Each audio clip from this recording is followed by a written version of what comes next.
Ito mga boss, nabuhat ang isang labor. Break time. Sinalsiyan yung skill niya. Habang wala yung skill niya, boss, siya yung tumitira.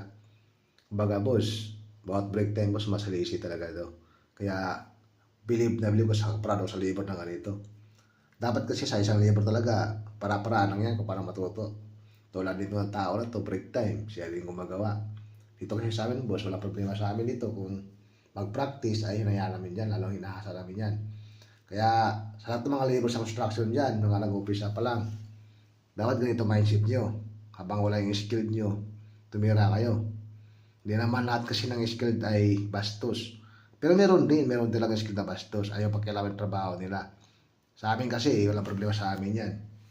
Ang skill na nalagot sa sablay ng labor, pinapaliwanag namin yan araw-araw.